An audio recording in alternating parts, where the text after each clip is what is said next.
NEET paper leak मामले को लेकर यूथ कांग्रेस की तरफ से कोटा में भी विरोध प्रदर्शन किया गया। कोटा रेलवे स्टेशन पर कार्यकर्ता रेल रोको आंदोलन के तहत ट्रेन रोकने पहुंचे। हालांकि पुलिस ने उन्हें स्टेशन के करीब नहीं जाने दिया। ऐसे में कार्यकर्ता बाहर धरने पर बैठ गए और सरकार के खिलाफ जमकर नारेबाजी की गई। क्या क्या मांगे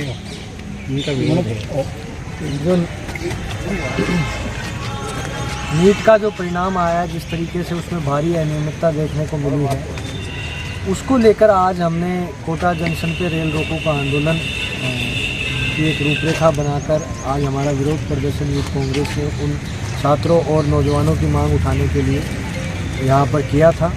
जैसा पूरा देश ने देखा कि लगातार 3-4 दिन तक विपक्ष के द्वारा संसद में नीट के मुद्दे को लगातार उठाया गया और विपक्ष द्वारा ये मांग की गई कि सदन में नीट के मुद्दे को लेकर चर्चा हो, परंतु जो हमारे स्पीकर साहब हैं, जो यहाँ कोटा से सांसद हैं, कोटा को शिक्षा नगरी कहा जाता है, यहाँ हर साल लाखों बच्चे मेडिकल की तैयारी करने के लिए आते हैं, परंतु मैं नहीं समझता कि उनकी क्या सोच है या इसके पीछे उनकी क्या मंशा थी कि उन्होंने इसकी परमिशन नहीं दी।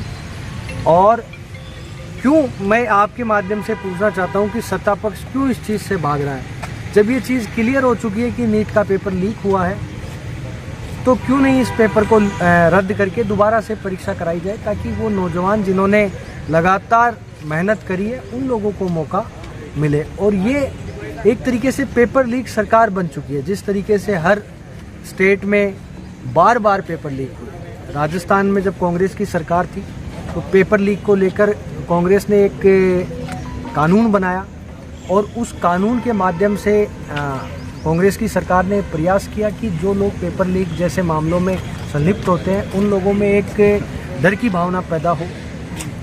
तो मैं समझता हूं कि देश में जो सरकार बैठी है उनको भी कड़ा कानून इस मामले में लेके आना चाहिए और छात्रों की मांग को देखते हुए, नौजवानों की मांग को देखते हुए, उनके हितों को देखते हुए नीट की परीक्षा को तुरंत प्रभाव से रद्द कराना चाहिए और दोबारा से इसको कंडक्ट कराना चाहिए, ताकि उन छात्रों के साथ न्याय हो सके। साथ ही इसके अलावा जो राजस्थान की सरकार है, जिस तरीके से वो चल रही है, मैं तो कहना चाहता हूँ कि सरकार वेंटिलेटर पे है। जो यहाँ के मंत्री हैं वो समझ नहीं पा रहे हैं कि उनको किस तरीके से काम करना है। आज कानून व्यवस्था बिल्कुल चरमरा चुकी है। महिला सुरक्षा की ये बात करते थे, नहीं सहेगा राजस्थान का ये लोग नारा देते थे।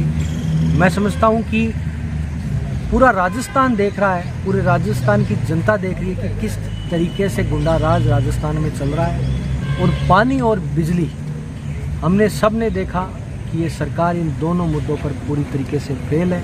अभी बरसात शुरू हुई है, कल जयपुर समेत कई शहरों में तेज़ बरसात हुई। पहली बरसात में ही पूरी व्यवस्था को चरमरा गई।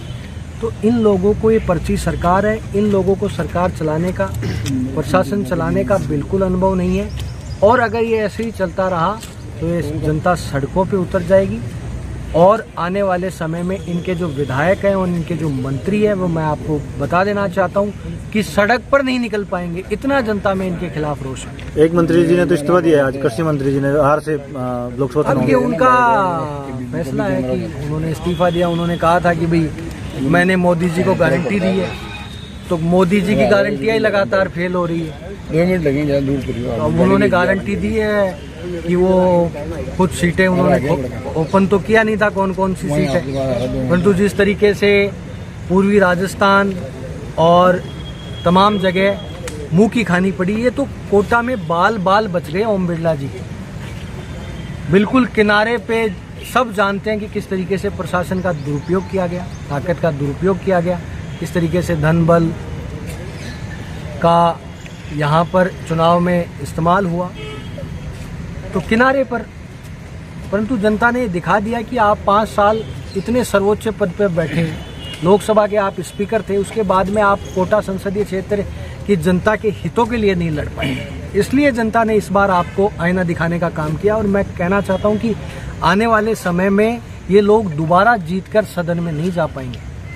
भाई, ये जो भाजपा सरकार है, ये पहले दिन से युवाओं की आवाज़ को दबाने का काम कर रही है।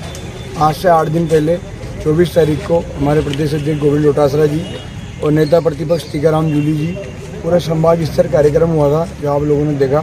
बड़ी संख्या में कोटा के किसान और बिजली पानी से त्रस्त आम जनता ने वहाँ प्रदर्शन किया था। उसमें भी हमारे पर मुकदमे लगाए गए। मुकदमे लगाने के पीछे की जो मंशा है वो मंशा यही है कि आवाज़ दबा दी जाए। इस तानाशाह सरकार के सामने कोई युवाओं की, बेरोजगारों की, किसानों की, महिलाओं की, शोषितों की, पीड़ितों की आवाज़ न उठाए, ये सरकार की कोशिश है। और ये सरकार अपने आप में पेपर लीक सरकार बन चुकी है। एनटीए पिछले 10 सालों में 70 बार पेपर आउट कर चुका है और आज तो पता चल रहा है कि राजस्थान की विधानसभा में राजस्थान सरकार ही लीक हो गई। एक मंत्री उनका ही निकल भगा, जिसने इस्तीफा दे दिया। तो ये खुद ही साबित कर रहे हैं कि ये पूर्णतः विफल हैं।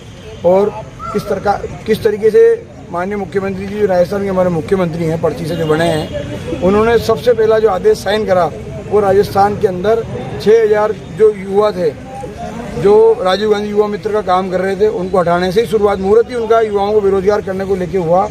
और ये कोटा शहर है, ये हिंदुस्तान में नहीं अपितु पूरे विश्व के अंदर टेक्निकल एजुकेशन को लेकर प्रसिद्ध है और इंजीनियर डॉक्टर जनने की फैक्ट्री है कोटा।